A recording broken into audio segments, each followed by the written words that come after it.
Hello and welcome to my Fat Loss Made Easy Christmas edition seminar. I am going to keep this short and sweet because it's the busiest time of the year, and this is maybe, well, if you're watching it, it's definitely something you're thinking about and how we can manage our food or navigate the Christmas period. And firstly, can I just say, I don't want Christmas food and the thought of food to control or ruin the Christmas period for you. I know it can stress a lot of people out. You can panic a little bit that you want to undo all your good work, and really, it won't.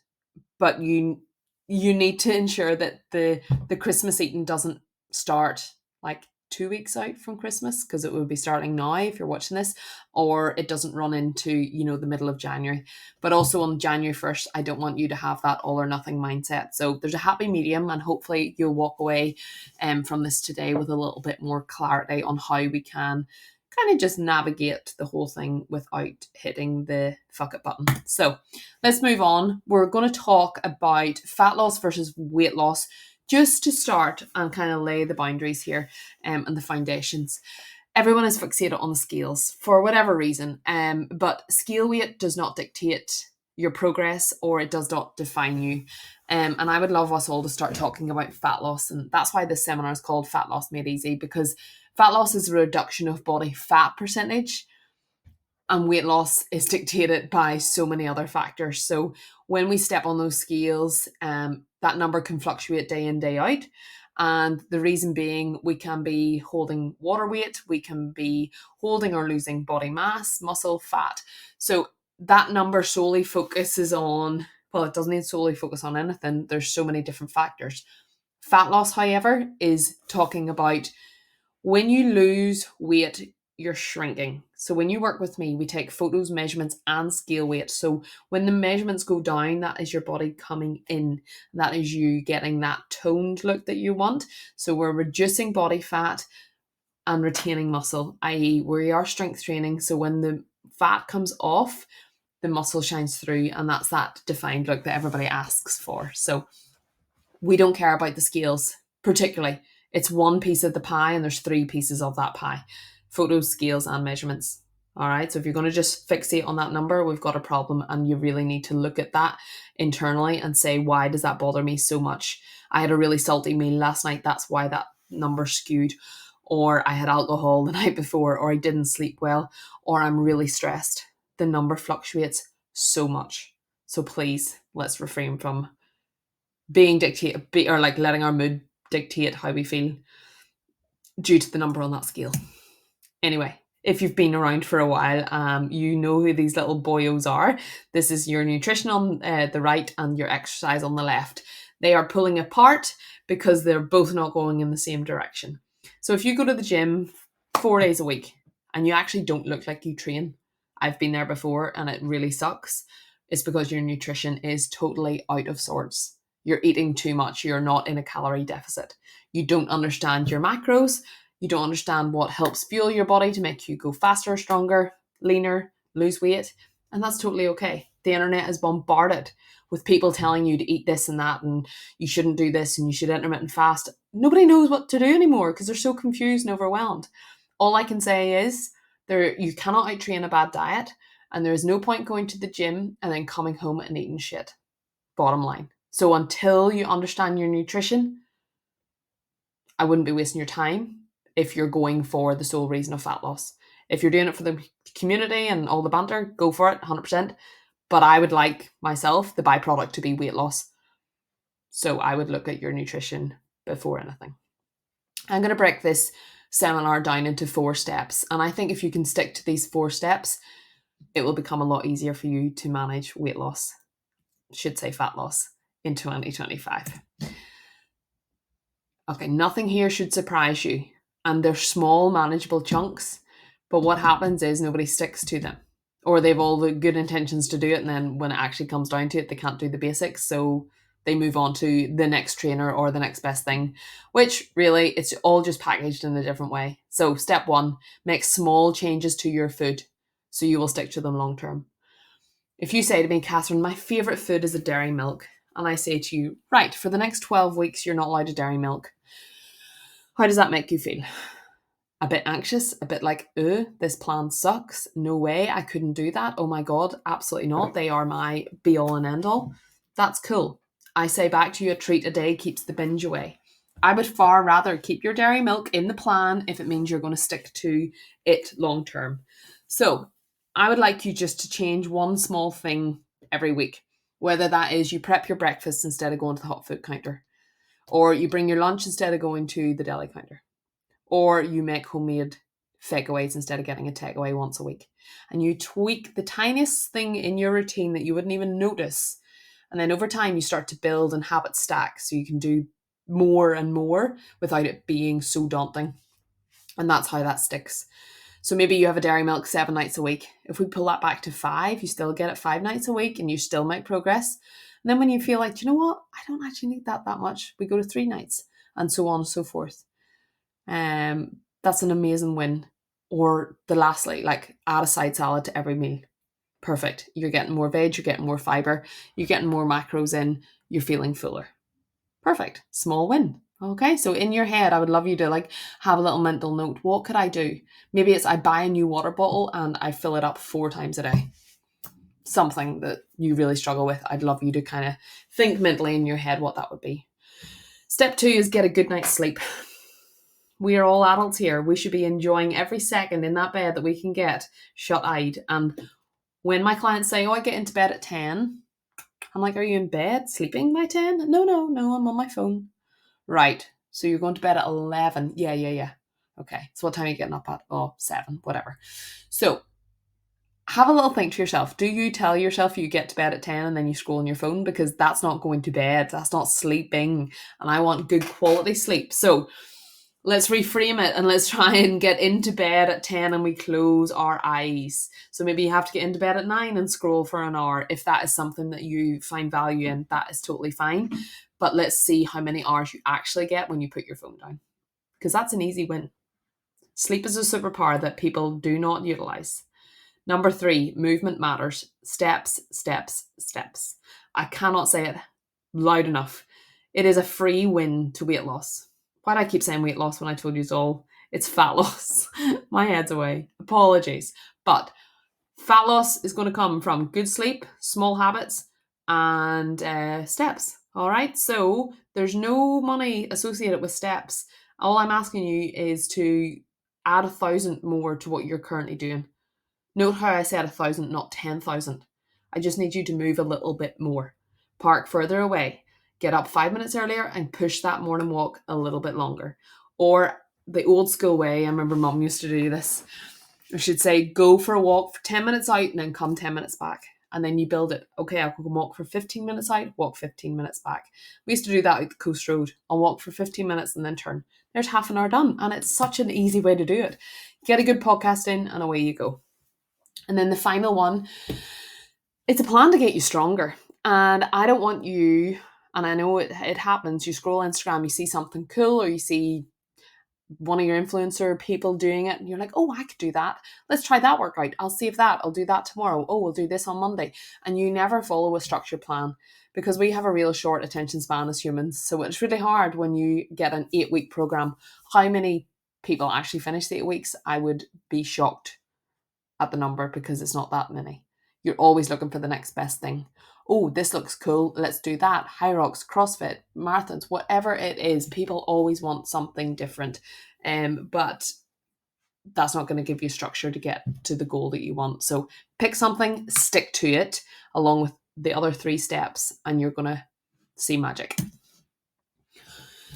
Right, let's keep this really simple about your metabolism. 4 boxes here, one of which you have 0 control over, and that is your BMR, your basal metabolic rate. That takes up 60% of that pie chart. And what that basically is your coma calories. That is the calories you burn by doing absolutely nothing. It is just staying alive. So if you lay on the sofa all day, that is what we're burning. You have very little manipulation over that. Okay, there's very little we can do there. So that's kind of your makeup. It is what it is. If we move across to the next 3, you can influence these. NEAT, if you've been following me, you know I love it. This is your non-exercise activity thermogenesis, i.e. this is your steps. This is everything you do outside of the gym. Movement matters. Can we do more? We're currently all sitting watching this, I'm pretty sure. Could we be listening to this in our ears and walking about? Probably. It's how can we manipulate our day where we're moving more? Let's go get the washing out. Let's do the ironing. Let's do the hoovering. Let's go fill up our water bottle at work. Let's walk at lunchtime. Let's go get the shopping instead of ordering Tesco delivery. Stuff like that. Okay? Neat, you can manipulate. Look at how big that is compared to the fourth column, which is your EEE, your exercise energy expenditure. See that last column? That's everything that you burn in the gym. It's pretty small. It's 10%. It's really not that big. So when you think I'll go to the gym to burn off more calories, you'd be better going for a walk. Ideally, we're doing both, but the hour you spend in the gym has very little impact on your overall metabolism. Let's jump back one, and that is your TEF. That is the thermic effect of food. So when we eat protein, the body it takes energy for the body to burn that protein. Therefore, if we have high protein diet, the body is working harder to break this all down. Therefore, we are burning more at that rate. So I would recommend that everybody thinks about their plate. How can we include protein at every meal?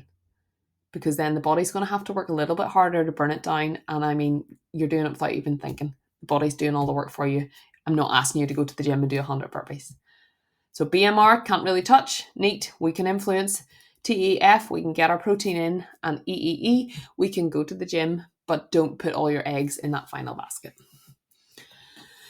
Now this is where it's going. This is where the magic is going to be. Fat loss made easy by being disciplined.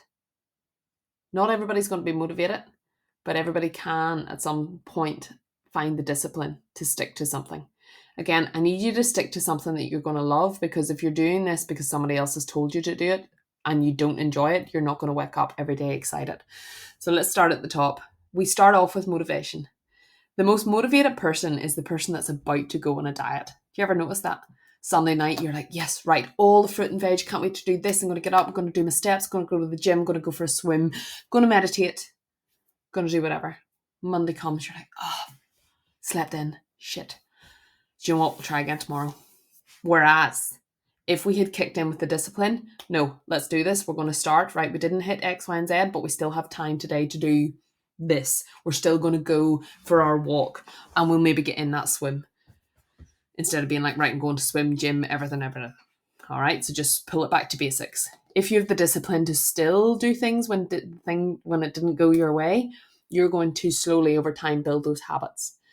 If you are relying on motivation, doesn't come, you certainly don't have discipline, you're not going to form habits, and you're going to go right back to the start, and you're going to try and find somebody else that can help you. You have to help yourself, and you have to start to embed these habits. Like, it is what it is. Like, nobody else cares as much as you do. I care a lot about all my clients, but I can only meet you halfway. And if you don't show up, it is what it is. You'll go find another trainer, or you'll start again. You'll start again on Monday. How many times do we start again on Monday? So, small starter pack. There's 4 things here. Steps. I've already told you it's free. Go do them. 10,000 steps a day on average. I don't particularly enjoy that 10,000 goal. I think it's silly, but I think it's a good baseline for anybody who's wanting a number in their head. I think the reason we have this in here, I know, is because when we increase our NEAT, we start to influence the body changes and that body fat reduction. If you are hitting about 5,000 steps a day, 10,000 can be a big jump. That's another half we need to find. So I would say let's go to 6,000 slowly, do that for a week, and then build to 7,000. And then by no time, you'll be at 10. Bed by 10 o'clock. I want at least 7 hours out of you. Sleep is a superpower. Good quality and quantity is crucial. Come off your phone. What is that exciting that you can't see in the morning? I rest my case. Drinking 1 litre water before noon. Let's try and get the hydration in early. Alongside a coffee, that's 100%. But the reason for this is we do lose a lot of water in our sleep, and it does avoid that dehydration. Please do not just start out the day with a coffee and just run on coffee. Buy yourself a nice water bottle, keep it handy, and keep sipping away. And then complete a training program. We don't want to be that skinny fat. We want to be defined and we want to have toned muscles when we come out the other side of this. So by dropping fat and building muscle, you're going to look awesome. Your body shape is going to completely change, but you need to find a program that works for you. Don't go into the gym with an aimless plan, because that's such a waste of time. I absolutely love this quote by Dan John. Dan John is kind of like a god in the strength arena, and is known massively for his kettlebell work, and that was the 10,000 swing challenge I did. That was his creation. But I just love this quote. I think there are two keys to success. One is to show up, the other is to keep going, and most people don't keep going. If you are agreeing with me on that, just read it again. You can show up twice a week, then you don't see your results, and then you just move to something else. People don't keep going because we are all this, oh, I needed to see it yesterday. Flip sake, I didn't lose that 10 pound. Why not? Like, come on, what? This plan sucks. Yeah, but guess what? Keep going, because I'm going to show you this next slide. My client kept going. She's down 18 kilos. She's actually down more because this is an old slide. This was recorded this screenshot came in November. She's down again. She's at 20 kilo and I am just delighted for her. Look at the consistency. Slow, slow, slow, but look at that. So that was from March until November. Consistency was key. And she threw away that all or nothing perfectionist approach. She trains twice a week with me. She walks 8 to 10,000 steps per day, but she does have a desk job and she does have kids at home and life is hectic. She also works in like different time zones, so she is busy in the evening time. It's not like she can just swan about. But look at that graph. Wouldn't you be so happy if that was yours? But again, she was staring down the barrel at March, looking at this mountain, being like, oh my God, I have so much work to do. And then she just got to work and chipped away at it. Not every day looked amazing, but every day was okay. And she kept going. That could be you if you get your habits in place and the discipline in place. Habits that will last a lifetime. And the secret to your success is found in your daily routine. And it's so true. If you keep hitting that snooze button, good luck to you. No, 5, 4, 3, 2, 1, get up and get out, go. Nobody else cares as much as you do. So, habits that I think you should try and form: cooking a few meals really well. Have 3 meals in your back pocket that even on your shittest day, that you can still pull it out of the park and make a good home meal without phoning in for a chippy. Eat protein at breakfast. It's really that simple. You like Weetabix? Grand. Add a protein yogurt on the side. Or you like eggs? Cool. Let's add an extra egg to that and then a protein bagel. Or you get the idea. You like oats? Let's add a scoop of whey to it. You like smoothies? Is there protein in it? No. Add a protein scoop. Just reframe it. Just find a protein that you like and add it in. Have a shopping routine. Have a regular one. If every Sunday you do your food shop, that's awesome. But if you keep just doing small shops throughout the week, you get really thrown, oh, I had no food in the house, damn it. That's going to get really scatty and really hard to follow. So try and cement it in your routine that every Sunday the food shop comes and you meal prep. A regular pattern of eating. Pretty simple. Try and have dinner at a set time. Try and have your lunch at a set time and breakfast. Try not veer off that too much, because then the body becomes really used to that routine and it will just become easier. If you forget your lunch at work, know where you can go to get something quick, easy and healthy. Go, like if there's a sandwich bar, that you have a set sandwich that you're going to love, or that you can get some protein yogurts in the fridge or whatever it is. Don't go, shit, we just go to McDonald's. Build a walk into your daily routine. Not even going to hone in on that. Keep it simple. And then find a really good podcast that you put in your ears and you walk and you're happy out. Podcasts are released weekly, and just every week, like, be excited to listen to that podcast or get an audiobook that you like the sound of the author, and then you're just taken away from it. Music is all good as well, but it might get a bit samey. But yeah, they are the small habits that I would love you to try and implement, even 3 of them. You don't have to do them all, but it's a good place to start. Now, this is about Christmas time. How are we going to navigate Christmas? Christmas is not a time for dieting, no way, but it's just a time for enjoyment, fun, food, and just good memory making.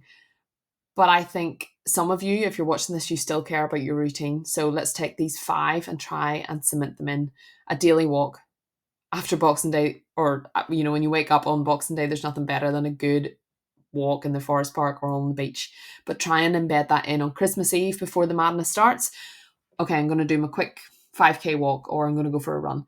Try and embed it in. Christmas Day, not so much, it's grand, but maybe you get up early and you do a workout. Christopher and I always do that.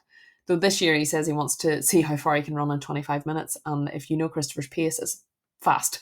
So I'll not maybe be training with him, but find some way that you can get daily movement in across the Christmas period.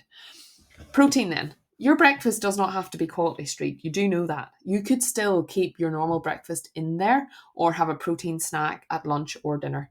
I'm not particularly talking about Christmas Day, but I'm talking about, 23rd, 24th, 27th to the 30th. Those days just become a blur. So if you can try and, I'll probably have my porridge on those mornings, and then in the evening time, whatever happens, happens. Try and control that one a little bit. Hydration. Keep your water bottle close by at all times. Hydration does not mean wine. It means water. Just keep it there. That's an easy win. Just keep a sip. Try and hydrate early in the morning before noon, and then whatever happens, happens. Sleep. Not easy when people are about, when family is there, but if there's any way that we can control that sleeping pattern, I would recommend it. At least 7 hours. Give or take. I know it's a big ask, but try it. And then the 5th point is be positive. It's Christmas. It is what it is. A lot has changed in the past year, especially for our family. Like every family has lost somebody this year. Don't be sitting next year being like, oh, I didn't enjoy my food because I was on a diet and I didn't go out that party because, I was trying to be in a deficit. It might be the last time you get to hang out. Something may change in the year and you're thinking, God, I could have went out and had a great time. Do not sit at home and ponder your thoughts about weight loss. It is a week at best out of a full year. You're grand. Just go and have fun. Now, we're going to be wrapping this up very soon, but I just want you to look at that table and tell me what you wouldn't grab off that. I've quickly calculated what I would kind of just eat around that table, and it wasn't a lot, but Jesus, when you put it into the total intake, yes, it is a lot. And this is our Christmas Eve party at Brona's house, and it also does not include any drink. So that totals to over 1,000 calories. This happens around 4 o'clock, so I'll still have breakfast, lunch. This will be dinner. But that's when you tell me you eat 1,200 calories, but when you make your way around that table, it's way over that. So just be mindful of the Christmas party table when you go in for that second dip, or those, the third or fourth sausage roll, or, your little cocktail sausages. It all adds up. So if you are someone who is conscious about calorie intake, take a small plate, make your way around it once, and then I would maybe just step away. However, if you're watching this and you don't care, go for it. Enjoy yourself. Now, let's look at this. I heard this quote a while ago and I absolutely love it. The all or nothing. Don't fall into the all or nothing trap, but it's have a little now to save having a lot later. And that's, I'm not hungry, I'm not hungry, I'm not hungry. And then boom, I am starving.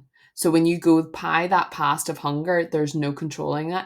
So I would far rather you had a snack, i.e. a protein snack or an apple and a protein bar at, say, 11 o'clock some morning. Even though you're not that hungry, but you're going to a big party in the evening, kind of pre-plan that you're going to be starving, and that will eliminate that overeating and that overconsumption piece. So have a little now to save you having lots later. And I love this. When you're craving something, try and think, right, how do the macros look on that? Or what's the nutrition like on that? Like, could I do better? So I love a wee dairy milk, but why not? Dairy milk is obviously, it's just a fat and a carb. No protein in that whatsoever.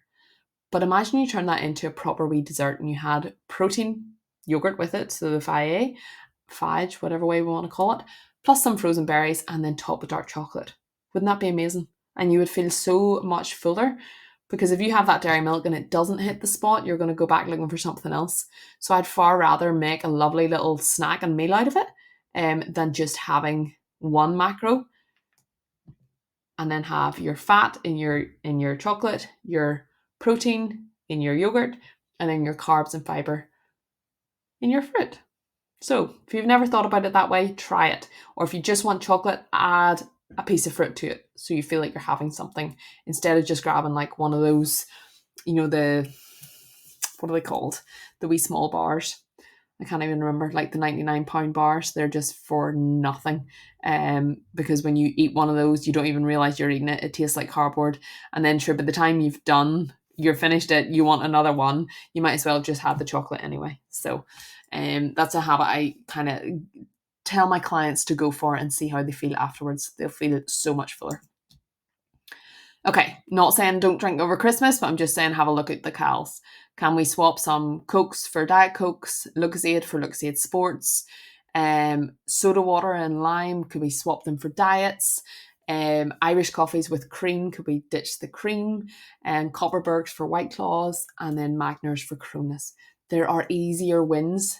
I would not sip over like a pint of beer all night or like several pints, because that's like 200 calories a pint. Multiply that out by 5, we're into bother, and that's only liquid calories. So any of those small wins, screenshot that if you want, and see how you go. But you will save quite a few calories if you choose wisely. Coffee as well. Everybody's going to be out getting their coffees. And yeah, coffees are liquid calories and they can be dangerous, especially if you go to Starbucks and order a Frappa Wappa Chino, whatever it is, with all the double cream and whipped cream, whatever, and all the syrups. If we can opt for lower versions of that while still having a treat, that would be incredible. You can always swap your full fat milk for semi-skimmed or almond, and then ditch your syrups for sugar-free if you so wish. But again, some of those can be quite stark and easy swaps, and you wouldn't really taste a difference. Back to this one. Damn. Mince pies. Really? Do they have to be that much? Again, going for mini ones would be awesome. Switching out your bacon from streaky bacon to like just like a leaner cut. Quality Street can be a danger zone. I'm not saying don't have them. I will certainly be having a Quality Street, but just not like sitting with the whole box on my knee. Swapping out some of your butters would be cool. Maybe not on the turkey because that's important, but like maybe on your toast you cut back slightly. Some of your nuts you could change those out, and then some of your puff pastry choices. They're small wins, but they definitely make a difference if you are conscious of calories over the festive period. Time to wrap this up. Hopefully you find this beneficial. Change one thing at a time and start with one meal. I do not need you to change everything all at once, especially a week out for Christmas. Little and often over the long haul is going to make all the difference. Think about that client's graph. She started in March, she's now in December, 20 kilo lighter. But in March, she didn't think that she would be 20 kilo lighter, but she kept showing up. If we can, increase the steps by 1,000, not asking for 10, just 1, and increase your water intake. I need you to fall in love with your routine as well, because if you don't love it, you ain't going to stick to it.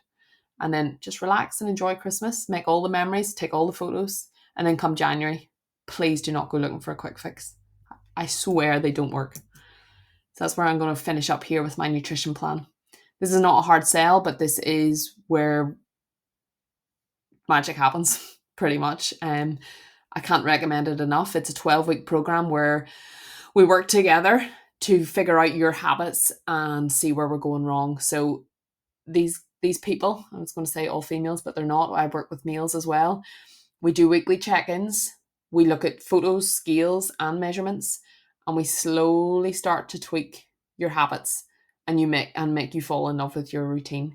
We do weekly check-ins, so we see what went well, what didn't go well, how can I help, what do you want to improve on, what do we want to do less of, and then we go again. So that's that small habits, like we change one thing every week, and little and often this happens, these changes happen, and people feel incredible coming out the other side. So if you're interested, I have very limited space left for January. The plan will start on the 6th of January. So if you're interested, please get in contact with me straight away and we will try and book in a call before the new year. But hopefully you find that beneficial. I'd love to hear your thoughts and I will see you very soon. I hope you all have a wonderful Christmas. Take care, be kind, eat plenty, but keep your steps in there. And I will see you all in 2025. Bye-bye.